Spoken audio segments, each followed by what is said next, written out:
Grab a cup of tea or a glass of wine and tune in for Inspired Conversations with publisher Linda Joy.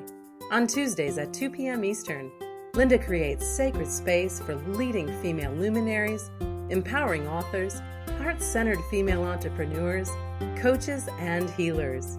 A soulful venue where guests openly share the fears and obstacles they've overcome, wisdom and lessons learned, and the personal journey that led them to the transformational work they do in the world. Inspired Conversations to empower you on your path to authentic, soulful living. Welcome to Inspired Conversations. I'm your host, Linda Joy, publisher of Aspire Magazine, the premier inspirational digital magazine for women since 2006.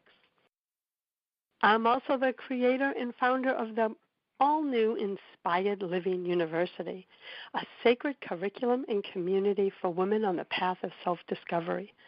Be sure to get on the wait list for the next time we open the door to students. You can do so at inspiredlivinguniversity.com.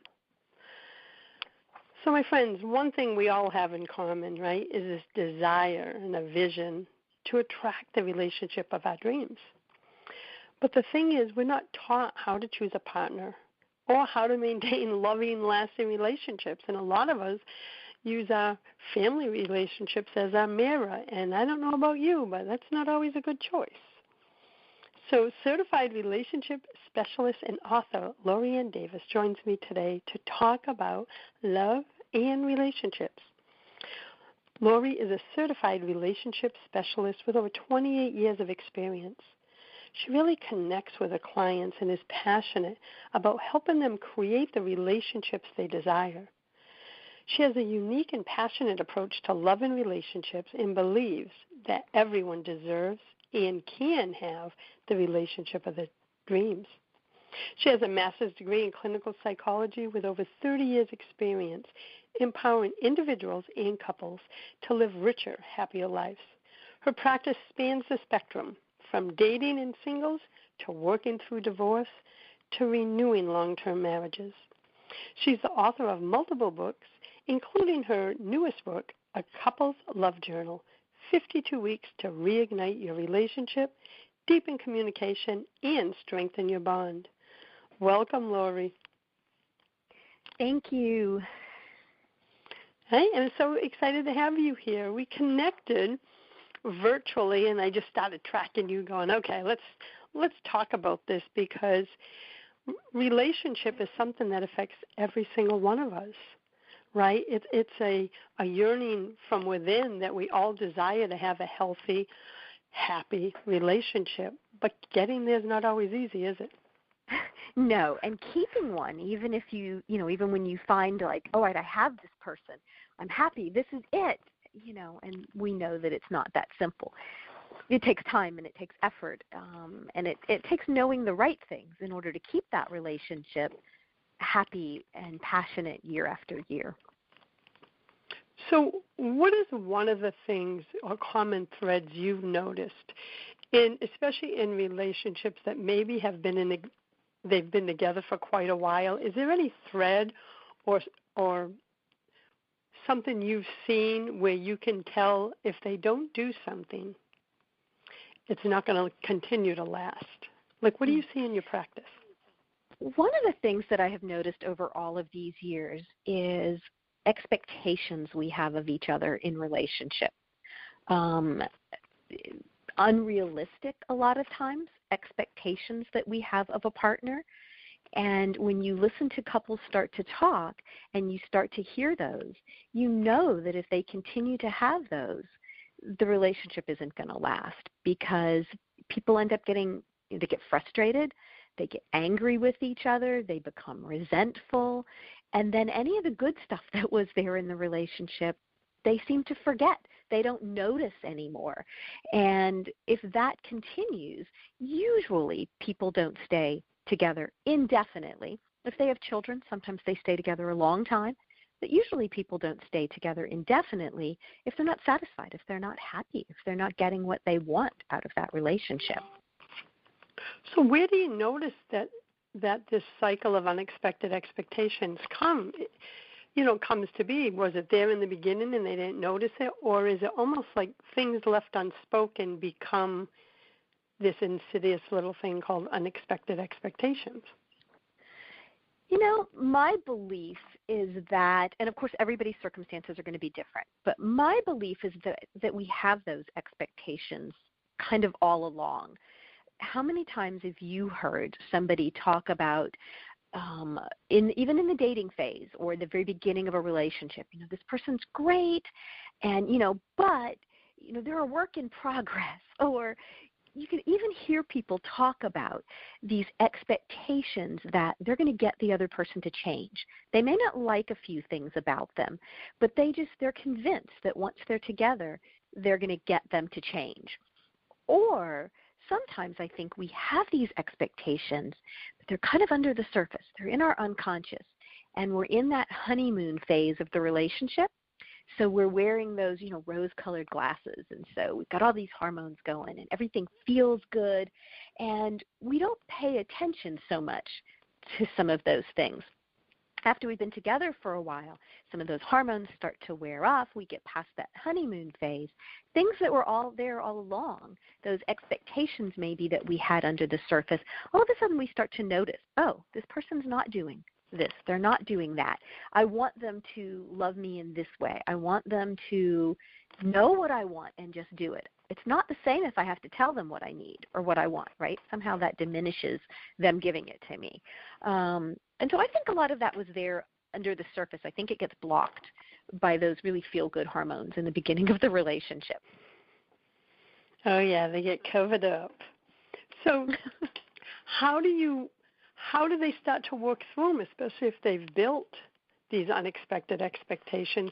And what I found just from my own journey, this relationship I've been in 25 years, but when you said unexpected expectations, I'm like, oh, yeah, I've done it, right? I think we all have.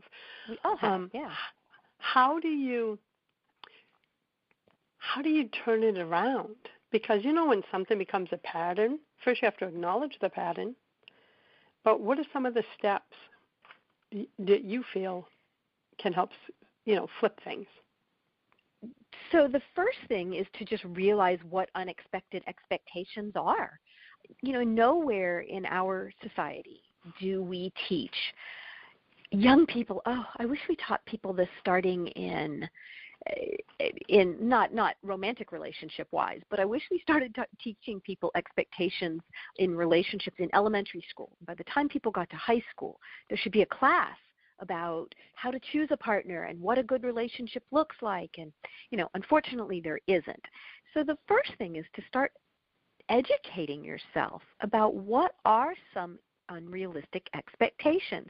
For instance, that your partner should read your mind. And I know we all go, oh, well, of course I don't believe that. Do you really not believe that? Because we all fall for that sometimes. Well, why don't they know that I've had a bad day? Why aren't they doing this for me?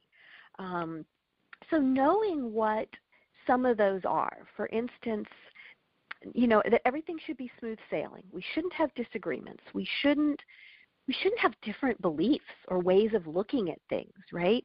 I shouldn't wake up one day and go, really, my partner said that? They thought that? I don't like that. And that's okay. We're not taught that when these things come up, it's okay, and that we can move beyond them. So I think the first step is just even realizing what some of these are and having some realistic expectations. So when you think these thoughts, you go, oh, that's one of those things Lori was talking about or Joy was talking about, right? That's one of those unrealistic expectations. And so in our house, it's my husband's road rage.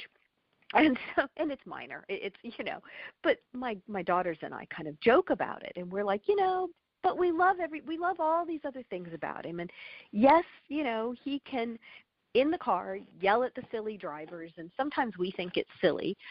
But it's like, it's not a big deal, and we love him, and he never yells at us, and he's really kind to everybody else, and he's not doing it to people in person. And, we give this whole long list of, it's just him, it's okay.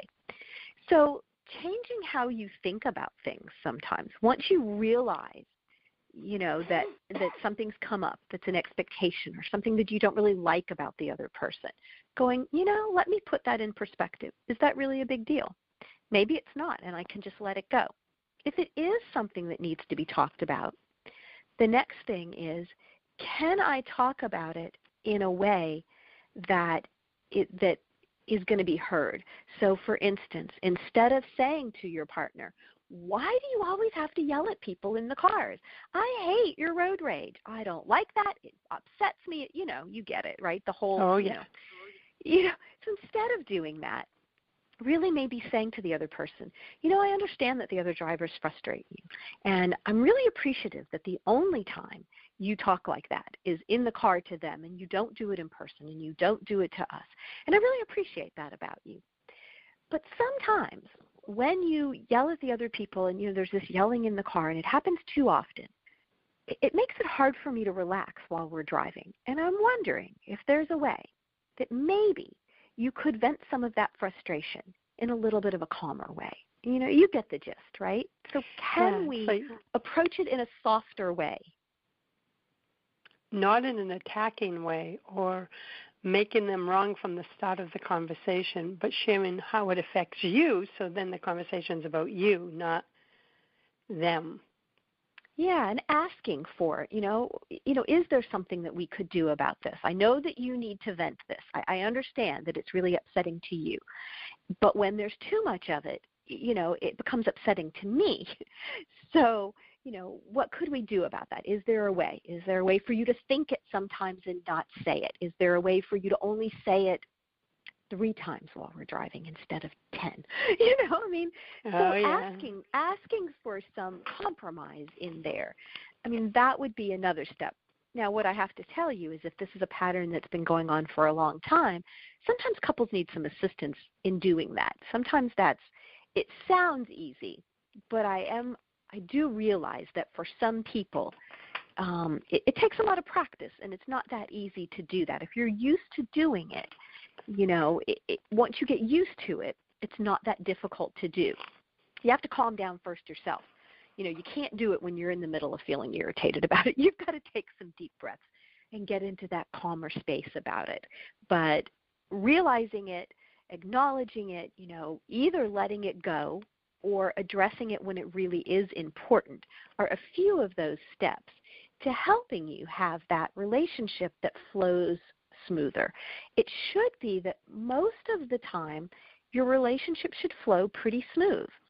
And then every now and then, right, we hit these bumps. Things happen. And we need to talk about it. And we need to be able to talk about it in a loving, calm way so that we can have some resolution to that. Or maybe we just agree to disagree. That happens sometimes. Sometimes there isn't a resolution and we have to go, you know what? You see it your way and I see it my way. And that's okay. That's all right. Yeah, because you can disagree and still value each other and respect each other. So I love that you talked about the unexpected expectations because you're right, it's not something we're taught. And we're going to take a break, and when we come back, let's continue this conversation because I think for so many of us, like I said, I'm guilty of it, and so now I'm thinking, let's make sure you don't have any in this relationship because after 25 years, there could be some hidden ones. So let's continue our conversation. We'll be back in a moment. I'm with Lori Ann Davis. You can learn more at her website, lorianndavis.com. We'll be right back. A conscious lifestyle for a mindful life. OMTimes Radio. IOM FM. Are you ready to experience the unshakable love and unleashed passion you really want? Great news! Discover what thousands of people are doing to transform their relationships in ways they never thought possible. And your partner does not need to participate in the process to enjoy the results you want in your relationship. Relationship expert and Aspire magazine columnist Stacey Martino and her husband Paul are the founders of relationshipdevelopment.org and Relationship U. They have successfully empowered thousands of clients with tools and strategies that really work to transform their relationship. Any relationship. And your partner does not even need to participate for their proven system to work for you. Transforming your relationship is possible, and it begins with you. Take the first step and visit relationshipdevelopment.org today. Are you trying to get from point A to point B and need a little advice? Connect with the counselors at OMTimes Advisors. Whether you're looking for a life coach or a spiritual intuitive, the advisors participating at advisors.omtimes.com were carefully chosen based on their gifts, skills, and professionalism. OMTimes Advisors, connecting you with the best advisors in the business. Do you have time to read that inspiring book or that blog post you've been meaning to get to? In your busy world, how do you improve yourself and keep your life going? I'm Lisa Kay, and my Between Heaven and Earth radio show can transform your life just by listening. Be uplifted with inspiring topics, positive stories, and ideas that really work. Between Heaven and Earth radio is conscious living for your soul, every Wednesday at 4 p.m. Eastern Time. Hey, America, we need to have a little talk.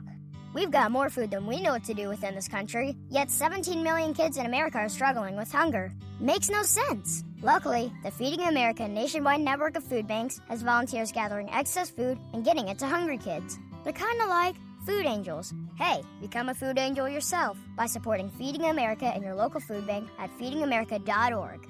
We can't do it without your help. Brought to you by Feeding America and the Ad Council. This is OTR-FM, part of the IOM Radio Network. Welcome back. You're listening to Inspired Conversations. I'm your host, Linda Joy, and with me today is Certified Relationship Specialist, Lori Ann Davis.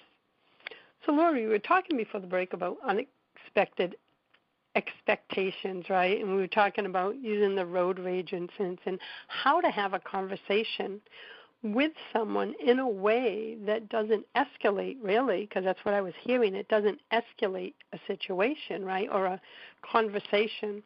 And I loved your example of how you spoke to the example you used in the road rage, of how you made it about you.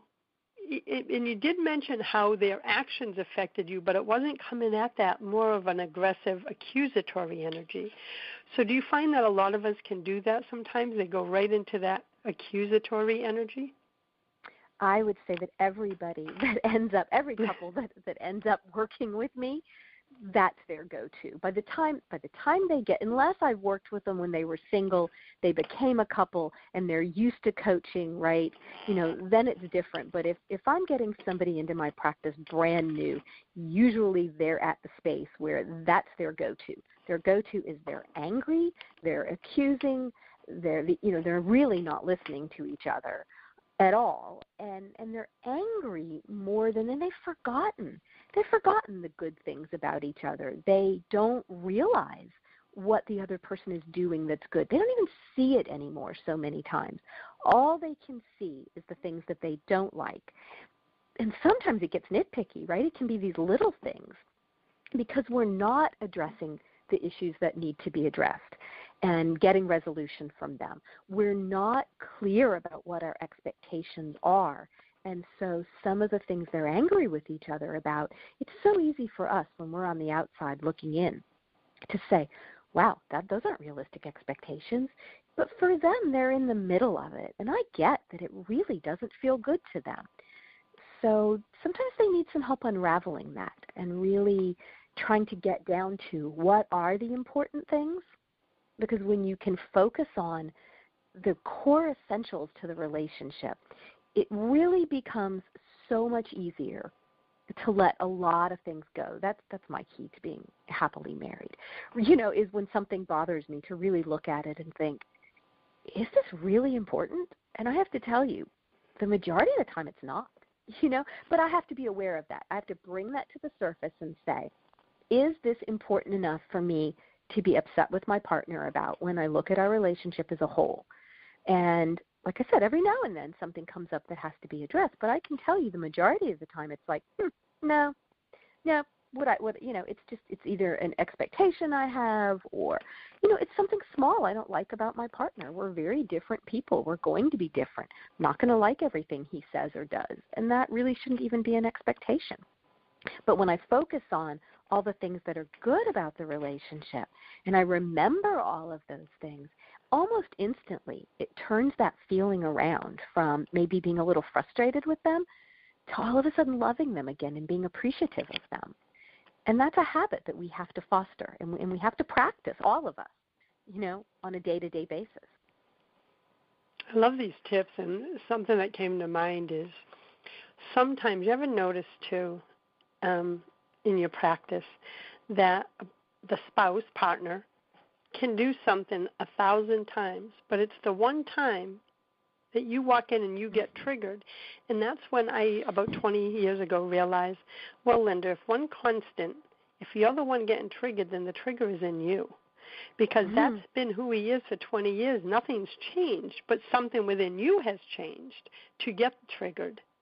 What's your thoughts on that sometimes the trigger is within us, or maybe we're the one having a bad day, and he's like, wait a minute, I've done the same thing for 20 years. What did I do wrong today? I love that.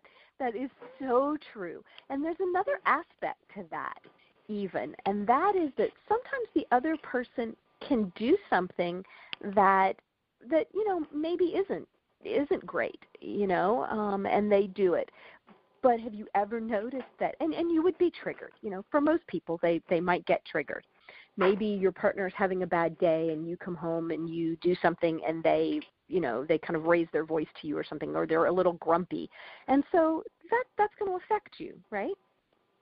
But sometimes it can affect you way above and beyond what actually happened. Have you ever noticed that? I mean, this happens to me sometimes. I'm getting triggered, but when I step back, I go, wow, the reaction I had to that was way above and beyond what the other person did. And so that's when I really know it's not about what they did. It's about something inside of me that what they did reminded me of something else. It's triggering something deeper, something bigger, right? So sometimes it can be that they didn't really do anything. It's the same thing, and we're overtired, we're hungry, we're stressed about something else, and they've triggered that part of us. But sometimes it can also be that, like I said, that they did something that, maybe wasn't great, but our reaction is what I call an overreaction to it, because there really is something deeper. And that one can be hard sometimes until you practice really looking at how much of my reaction is what they did and how much of it is something that my mother used to do or my father used to do. I had a client in my office the other day, and she was talking about a boss not being very supportive and not being very nice.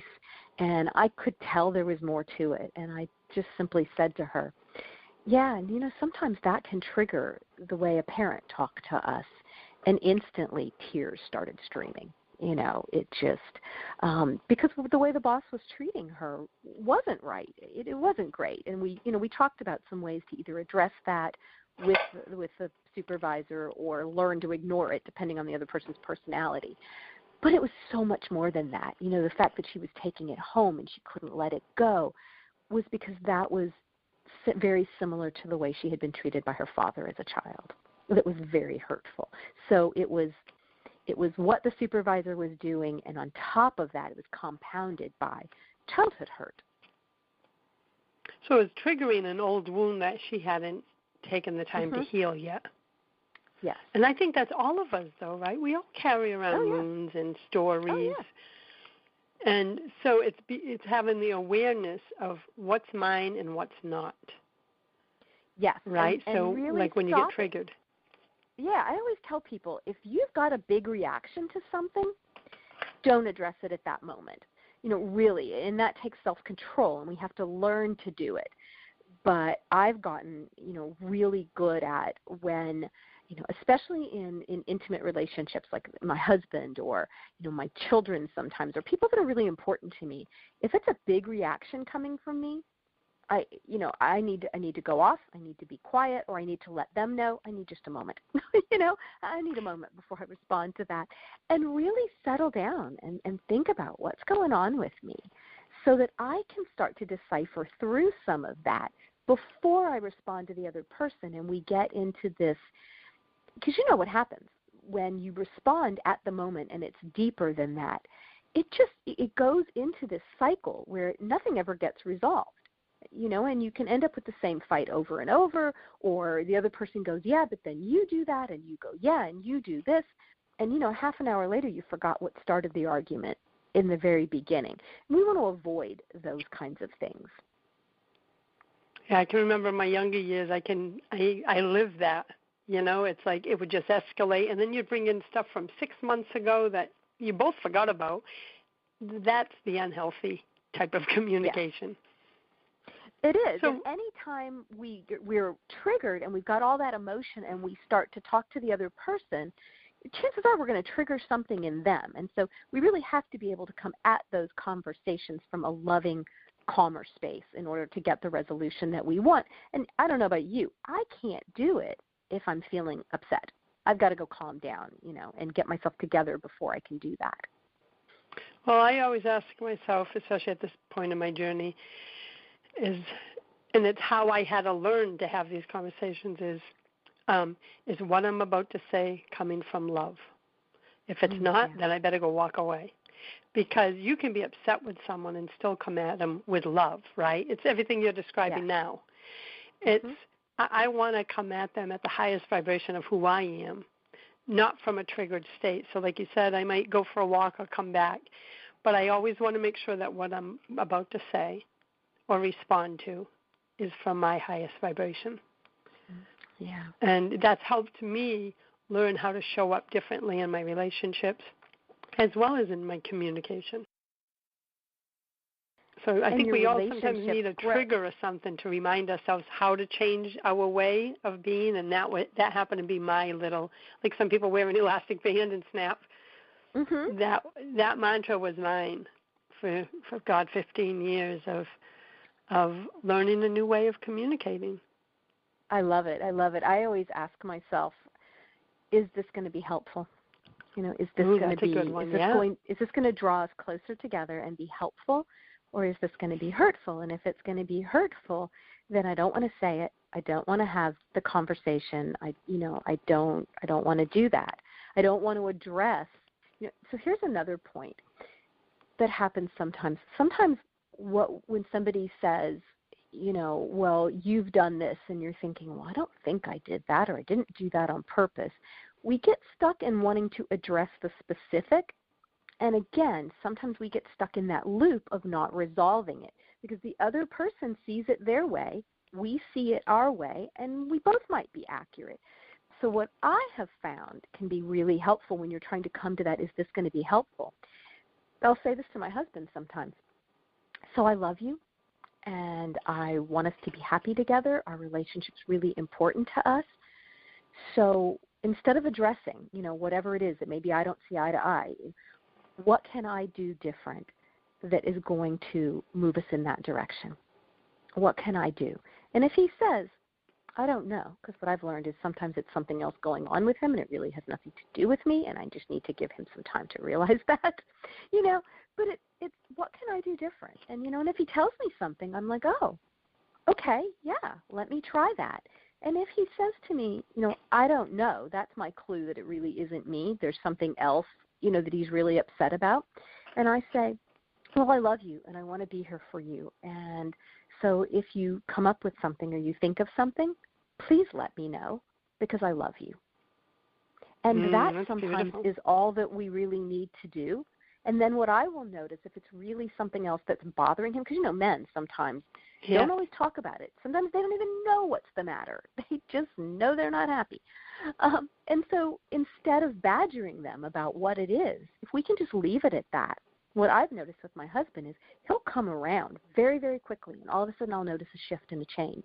And he's back to being, happy with me. He's back to being more himself.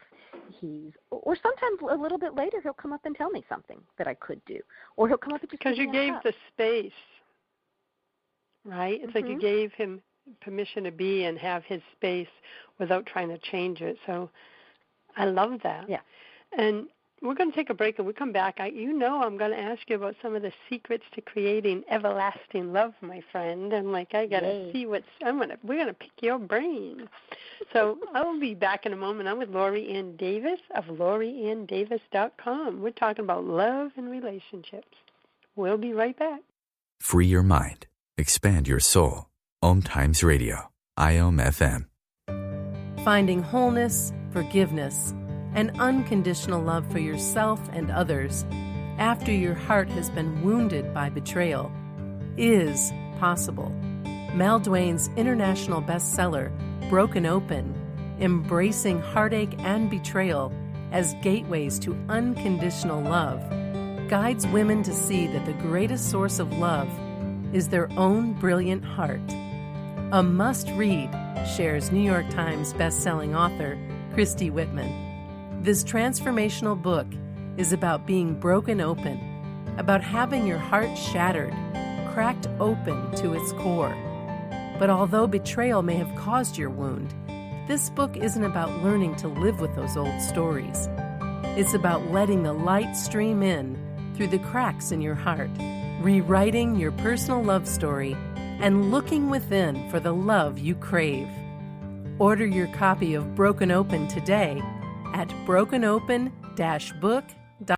OMTimes Magazine is one of the leading online content providers of positivity, wellness, and personal empowerment. A philanthropic organization, their net proceeds are funneled to support worldwide charity initiatives via Humanity Healing International. Through their commitment to creating community and providing conscious content, they aspire to uplift humanity on a global scale. OMTimes, co-creating a more conscious lifestyle. Hi everyone, this is Shay Parker, the host of Best of the Best, which airs live right here on IOM Radio every Tuesday night at 8 p.m. Eastern and 5 p.m. Pacific. I'm super excited to bring you expert guest hosts, spiritual discussions, free psychic readings, and so much more. I can promise that you will not want to miss this one-of-a-kind, fun, yet touching, down-to-earth show. Join us every Tuesday night at 8 p.m. Eastern, 9 p.m. Pacific on OTR-FM. This is Shay Parker, and I can't wait to see you there.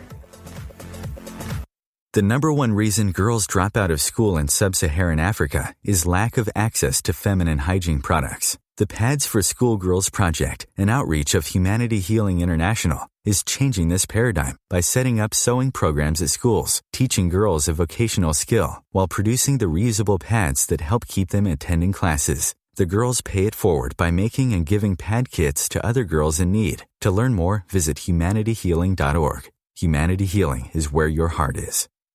A conscious lifestyle for a mindful life. OMTimes Radio. IOM FM. Hi, you're listening to Inspired Conversations. I'm your host, Linda Joy, and today is all about love and relationships. And with me is Certified Relationship Specialist Lori Ann Davis. So, Lori Ann, you gave us so many great examples of how to show up more consciously in our conversations, right? But now I want to talk about some of the secrets to creating everlasting love. You've been doing this work, God, over 30 years, right? So I'm sure you've seen a lot, held space for a lot. What are some of the secrets? One of the secrets is to not get so busy with our day-to-day life that we forget to make our relationship a priority. So we need to put each other on the calendar. We need to have some connections with each other on a daily basis, and that doesn't necessarily mean, talking about who's picking up the children or doing the dishes. It means that we need to connect at an emotional level with our partner.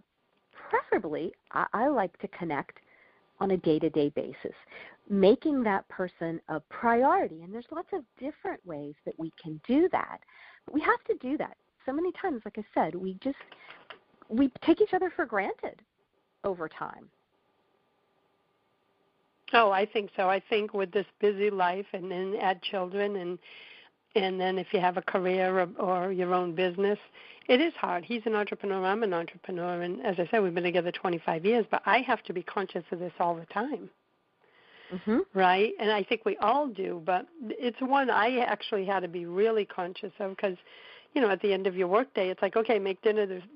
you can get into a routine. And so we have date night every week. Plus, all our kids are grown, so and we have grandchildren now.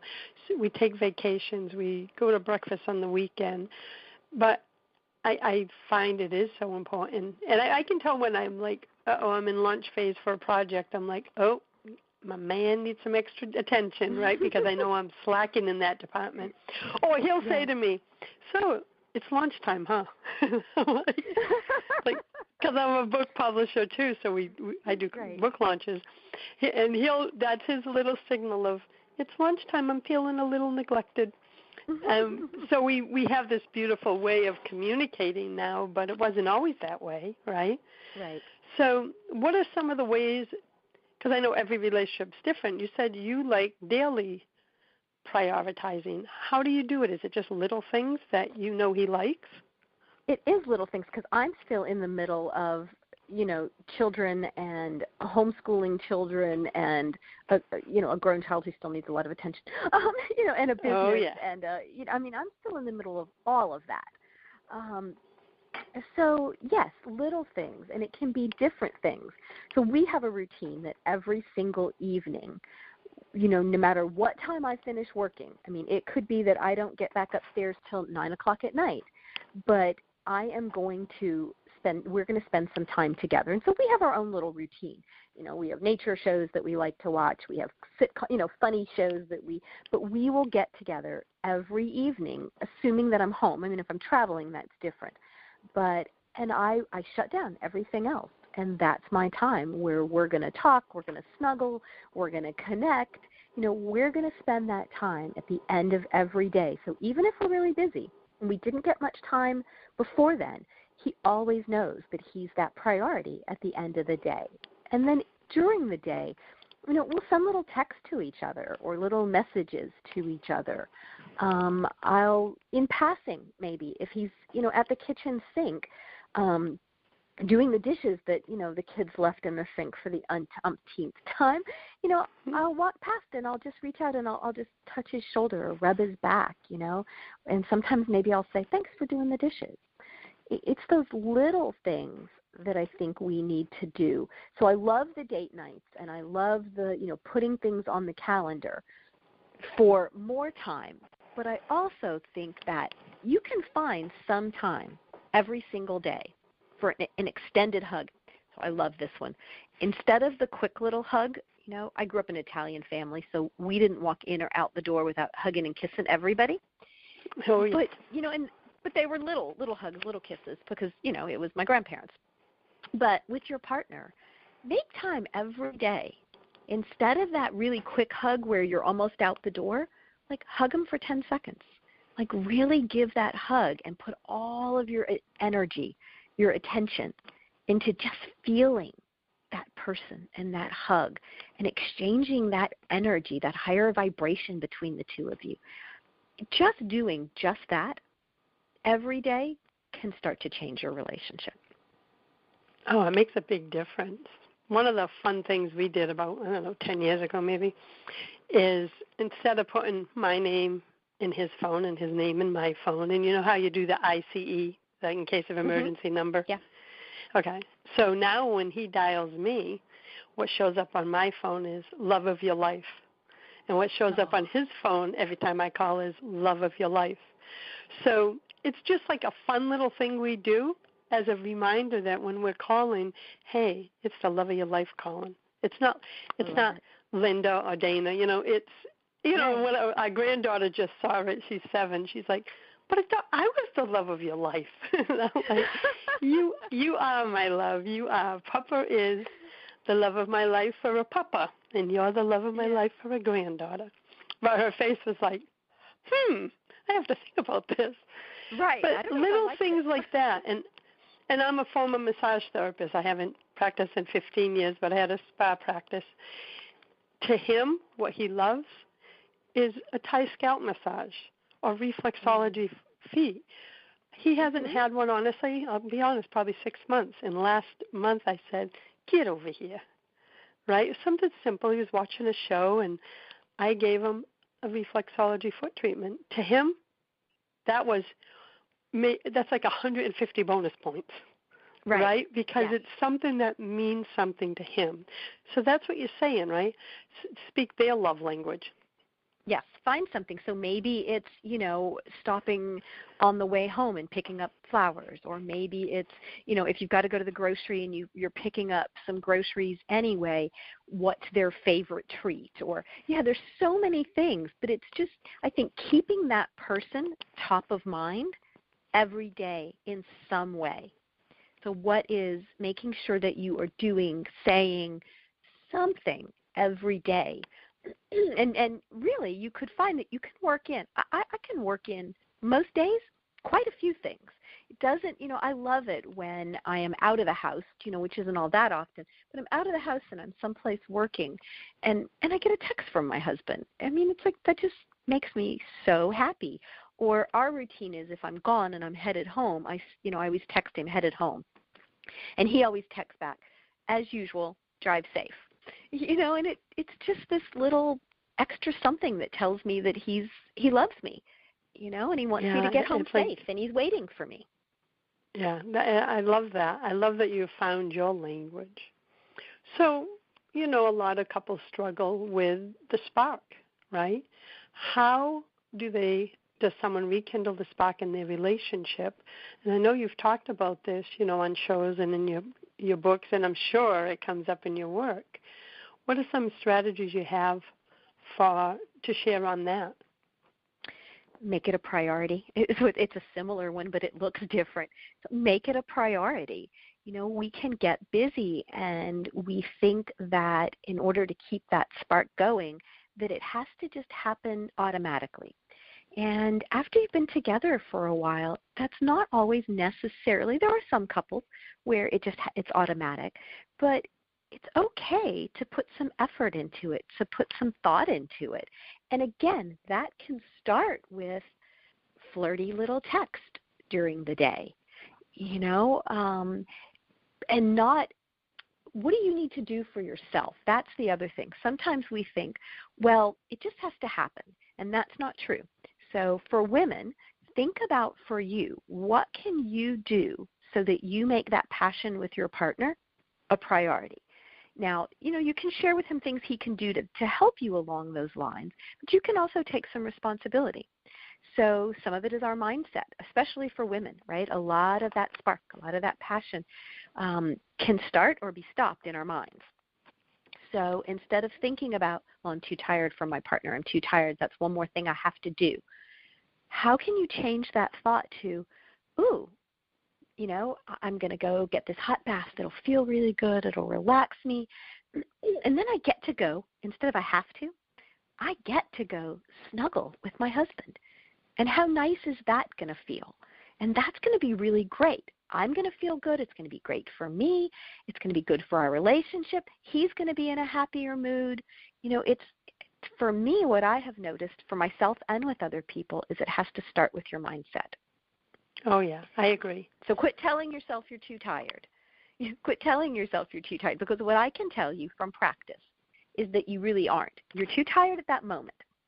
But if you'll just go, I did a radio show for a long time with the head of this radio station, and we had a spot together, and we had a lot of fun. And he used to say that him and his wife used to have, what they would just, he said, we would watch TV, but it would be naked time, and we'd just, interlock our legs with each other while we were watching TV. And he was like, just that physical connection, and I'm like, yeah, and one thing tends to lead to the other. And at the end, you're like, oh, we're so glad we made the time for that. But you could have gotten home from work going, oh, I'm too tired. So just start snuggling. Just spend some time together. Be willing to give your partner a little bit of your time and a little bit of your attention. And then what happens is you start to trigger those hormones, those feel-good hormones again. And all of a sudden, passion seems like a good idea. You're not so tired anymore.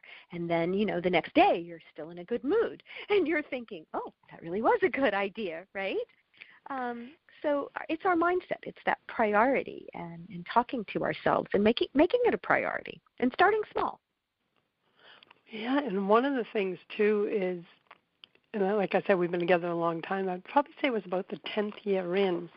You go through that stage where we got in a lax stage, right? And I remember saying, you know what, Lynn? I'm thinking of what you just said about mindset. That's what I did. I was growing a business. My grandson was with us at that time. He was young. He's now 19. So life was different. And I remember going, no, I want you to think of him and look at him the way you used to. Because every time he walks in, I go, hey, stud muffin, glad you're home. That's our language, right? So he is still my stud muffin. And he goes, please don't say that where anybody can hear you. I have a construction crew, and they will never let me live it down. On the radio, right? Yeah. Yeah. And so I remember saying, just shift into the vibration. What attracted you to him? And start doing those little things again. Like I used to love putting love notes in his lunchbox. Sassy, cute little love notes, those kind. So I started doing that. It was just an action to get me back in action mindset-wise. So you're right. It is all mindset. That's all it took to get me back in that routine of making him a priority. And really, not just him, us. Yeah. Because it's mutual. And you too. Yeah. Because, it's good for you. I mean, let's face it, physical intimacy and that all the hormones that go along with that and all the emotional connection that we get from that, there's so much more to it than just the physical act. And it can start with the flirty text or the notes or it's this whole, there's so much, and all of that is good for the relationship, but it's also good for us. So I think a lot of times women have been taught that it's for the husband, it's for them, it's not for you. And I would absolutely love to tell women that's not true. It's just as beneficial for you as it is for them. And it's beneficial for the relationship, but it's really good for you. It's stress reducing. It makes you sleep better. That, we crave that connection with our partner. But yet women, because I think of the messages we get in society, we'll tell ourselves, well, I'm too tired to do that for him. Or he didn't do this, so I'm not going to do that. That's a big one. Pro quo. Yeah, that's a big one. And if we would just put all that aside and go, you know what? Let me just try this. You'll find how much it's beneficial for you, how you're getting what you want. Both of you. I mean, it's a win-win circumstance. And it's just all around good. Ends up nothing being bad about it. I mean, unless you're in an unhealthy relationship. So we're assuming here that it's a healthy relationship. None of this stuff is going to work and applies if you're in a really dysfunctional or abusive.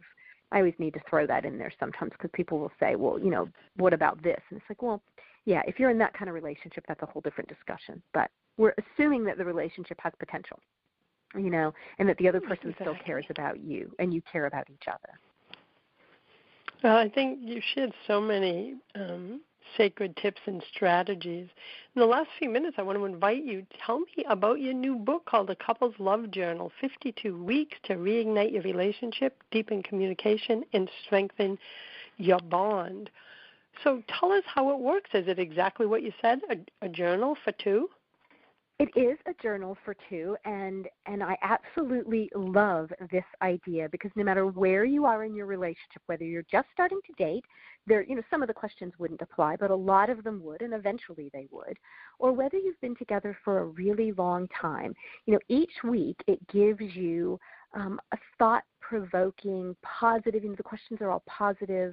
They're all designed to draw you closer together, either to remember good memories, to share something new. But it's all positive, and it's all around creating this emotional bond.